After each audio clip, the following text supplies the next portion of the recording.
kati Museveni alinga omutamivu agamba tekuba ondigadde ng'omwenge gumutinye ku mutwe tekuba ondigadde kakati fe abagezi katuka ati omutamivu alina obuyinza obugale kkubo abaana banakwogera ebyo nga talatuse agudde mu mwala omwenge gumutudde gumukoze eki. So Museveni talina buyinza yadde obugamba nti aweze police bond. Corruption in PDM, I'm told there's enough space at Luzira. So your people are playing around here. Somebody steals PDM money, then they say that he refunds the money. He's put in jail and he's given a bond by police. Now this one is finished. Export TV to the world. Mu bubaka bwa President Yoweri Kaguta Museveni ng'amalako omwaka 2024 yayogedde ebintu nkuyanja. Naye mu bimu ku byayogedde yavuddeyo n'atangaza eggwanga ng'asimbira ddala olunyiriro okuviira ddala ku nteekateeka ezigenda mu maaso mu ggwanga ku ssente za parish development model ne ssente ddala nkuyanja ezize zibulankana. Yavuddeyo n'ategeeza eggwanga nti tagenda kuddamu kuganya omuntu yenna akwatiddwa mu nkula eyo okubanga aweebwa police bond. Police bond bagikuwa niye omusango osigala owere ennemba nagwo ng'ova awaka. Omukulu yavuddeyo n'akawaŋŋamula n'agamba tekyali police bond ate yavuddeko awo n'asukira ddala n'agendera ddala paka ne ku misango emitonotono ejja gikolebwa abantu ab'enjawulo. N'agamba agenda sharingako information ne chief magistrate akakasize ddala nti tekyali police bond eri obusango obutonotono ng'oggyeko ekya ssente kye yatandikiddeko. Kino kyasitudde bangi akabanzi ne bagamba nti tasobolera ddala kukisobolera tekisobokera ddala nti okusinziira ku ssemateeka President Yoweri Museveni yamuggyako bwannakyemalira nti buli kintu kyonna ekiba kigenda mu maaso mu ggwanga abalina okuyita mu mitendera emituufu. Omu ku bakulu abavuddeyo ne bamweŋŋanga ye munnamateeka amanyikiddwa nga Kasimu Malema Berizi era ebigambo bingi bye yawandudde okulina okuyita omukulembeze w'eggwanga nti alinga omutamiivu akeera ku makya n'ayimirira mu kkubo n'agamba nti nekubo ndigadde wabula wayita akaseera mpawo kaaga akyogedde ne musanga ng'agangayidde agudde ebase kyabugazi mu mwala. Museveni talina adde ssemateeka amuganyu okukola ekyo. Abantu bangi bavudde ne bawa opinions zaabwe nga bamu bagamba nti olw'okuba tugenda mu mwaka ogujjuddemu akaluvu omwange campaign nti ekintu kino President Yoweri Museveni aleka yakireese okugezaako okwetangira abavubuka abawagira enteekateeka ziri eri endala nga bakukwata ne bakutwalayo okuvaayo ng'omusango owere ennembi nagwo ng'omaze okuguwangula oba si kyo osavinge paka tekyali bondi okusinza ku mubu yategeezeza. So enda kuwa ebigambo bya Kasimu Malema Berizi byonna biggweyo nga kusomera ssemateeka otegeere yasinzidde gyo okutegeeza nti President Yoweri Kaguta Museveni talina lukusa yadde akatinye nnyo obusobola era obumusobozesa okubanga ajjawo bondi. So omwana Soda Export TV nagambe non-stop presentation gwebeerako interviews zaffe bwe ziri enamba zaffe abaga otukubirako mutukubireko. Export TV tovaawo laba sharinga ne munnoka muwe. Kati Museveni alinga omutamivu agamba tekuba ondigadde ng'omwenge gumutinye ku mutwe tekuba ondigadde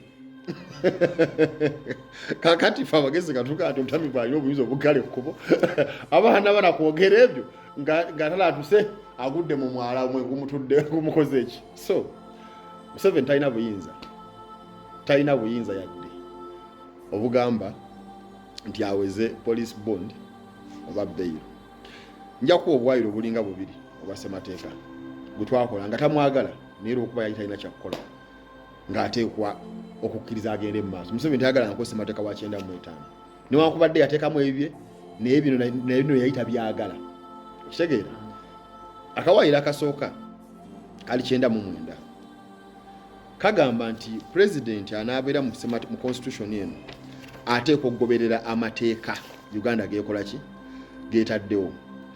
99 egamba the executive authority of Uganda is based on the president and shall be exercised in accordance with the constitution and the laws of Uganda.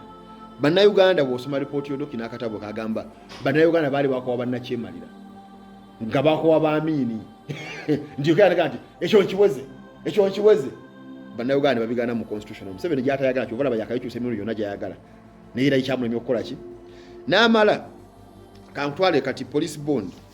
Museveni talina buyinza bukomandinga police. No, but he's the commander in chief. Owa UPDF. Yeah, the forces. Kiri muteeka ki? Ni pungu niwembera ne kusomesa toyiga. kati kankusubira article 98 njawo ondagemu ekigambo Who is the armed. commander of the armed forces in this country? Ekifo tekiriyo mu Uganda. Armed forces. Tekiriyo. 98 egamba Commander in Chief of the Uganda People's Defence Forces. UPDF. Tetulina Commander in Chief of Armed Forces mu Uganda. Yes, and worldwide tekiriyo. Tosobola kuddira president agenda mu kalulu n'omuwa obuyinza bwa buli akutte mundu. No, tomuwa buyinza. Who is the commander in chief of the police? Police Commander in Chief wa IGP. Gendo semata kuvana 12. Nene leko shon nazze nayo manyi mudawo abantu ne mbafumba ne mba na chemali n'abalimba limba. Article 213. Yes. President haina buyinza ku police kuli commanding. 213 egambye Command of the Uganda Police Force. Egamba 3. The Uganda Police Force shall be under the command of the Inspector General of Police, who shall be assisted by the Deputy Inspector General of Police. Negamba 4. In performance of the functions, the Inspector General of Police shall be subject to and acting according to the laws of Uganda. Ejjawo ddala akantu konna kagamba nti omukulembeze ali muyinza asobola okukomandinga police waaki police ekola n'aba citizen abavuganya n'ono ali mu buyinza. So mu nsi yonna tosobola kuddira police ekwata bantu eggulawo misango kugikwasa muntu ali mu buyinza kuba alina bavuganya nabo tekiriyo mu nsi yonna. So, Mr. Museveni, President of Uganda, talina buyinza bulagira is police. commander wa armed forces. Teri kigamba armed forces mu constitution ya Uganda. Constitution ya Uganda So, Chief Power, Eina- where do we get it from? nakyembalira abiteekawo ateekawo ebintu byewo ne mwerimbira okwo ne mwefumbafumba mu constitution. President weyabadde ayogera Eh.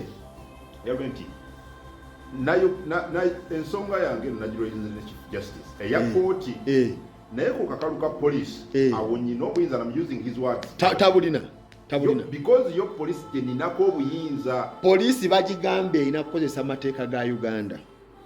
Amateeka ga Uganda mu article 23 sababu article 4 gagambye nti omuntu bw'omukwata bwe mma temutadde mu ssaawa 48 bwe mma temutadde earlier than ssaawa 48 muteekwa omutwala mu kooti. So bagamba mukume mutasuka ssaawa 48 yeyo maximum baba mutwala mu kooti mute. Constitution kyegamba Criminal Procedure Code Act n'ekiteeka mu nkola negamba nti onaamuta otya ojja kumuwanga bondi. Ate constitution eno egamba era mu article 123 ndoza sub article 7 nti omuntu kasita muli mu detaining okusukka essaawa 48 mugende menya amateeka mujja muliyirira. Bwe tugenda ku Human Rights Enforcement negamba nti omuntu yenna alinyeredde eddembe ali personal liable. Kati omupoliisi gwe genda ebintu bya Museveni onsibe essaawa 48 ziyiteko gwe kennyini nja kugenda mpamba omusaala gwonsasule nga nantaba bwe yali wano.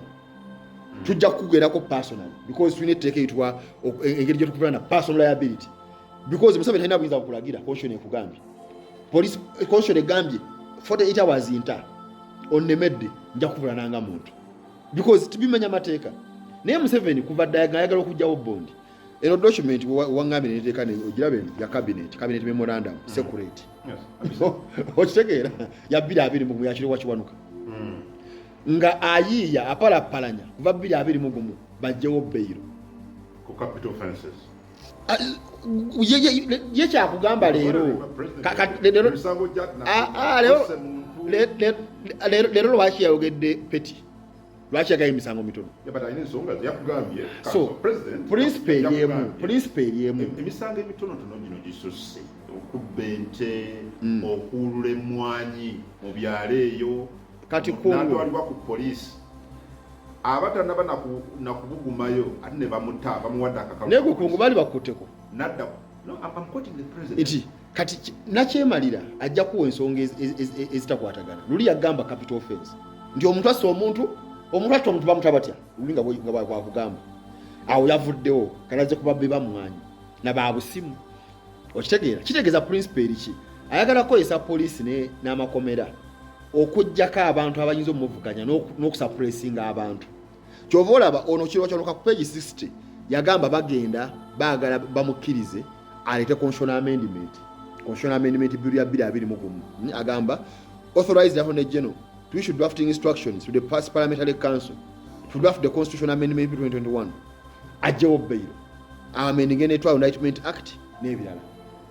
So 2021 Museveni yali ayagala kujjawo bail nekimulemerera bwogenda ku page ndowooza 40 ndowooza 40 something alina wagambira nti ekimu ku bintu bye baagala okukola mu short term 45 nti chief justice akole amateeka agagaana bail Owunyidolo yadduka mangu n'agakola ekano gwe twawabira mu East African Court mu 2022 nali mukomera n'aleeta buno obuteeka nti bail guideline n'agiwera almost kati abantu bali mu makomera emyaka egyo esatu era tebabaweereza mu kooti tebabakomiti nze tebafunye bail dolo yagamba nti bail inagabwa high court ate nga constitution egamba capital offense bwe bakusibwa emyezi 6 nga tebakomereze mu high court magistrate ajja kukuta dolo yagamba kati constitution agiwambye magistrate takutanga mujje mu high court jojuzi nasanga omusibe recently namuleka mu apa yagenda mu 2022 tebamukomiti nga mu high court bamweza mu high court mutonyi yakamuta jojuzi maha mu December so ejo myaka emeka so prison zagamba mu 7 zirimu excess zinaliyo ya 600%.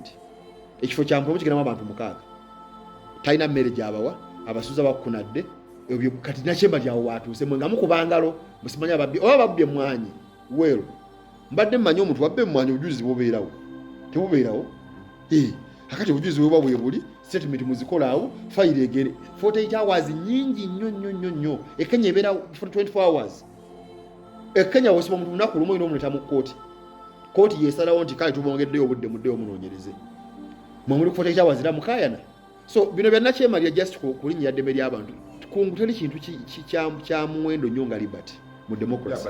President ayagala obumenyi bw'amateeka obweyongedde bunogere ddagala. Obumenyi bw'amateeka buva ku bannakyemalira. No. He's looking for a solution. Increase crime rate. Yes. He wants a solution to this. Ave Mbuyinza. He is the cause of the crime. How? Yatuma ababbi b'emmwanyi. Yabatuma kuba yalemera. Yatuma because ababbi b'ente. Yalemera Mbuyinza. Yatuma kankubuulire lwaki Museveni. Ababbi b'obusimu. Bonna yabatuma. Kuba yalemera Mbuyinza mu 2005 ne mu 2021. Bw'olemera Mbuyinza ekisooka economy. What do you mean? Because you suppose you know abantu bakulaba. Yes, yalemera Mbuyinza era kitegeera. Mu 2005 yakyusa constitution era gena mu 2006 Museveni yakyusa parliament yagikyusa ate parliament gwe walaba mu 2005 wagayi wali musinya wano referendum yali amount party parliament nekyusa kakati semateeko ono gwe 17 again parliament nejjawo age limits parliament yanagikulira. Export TV to the world.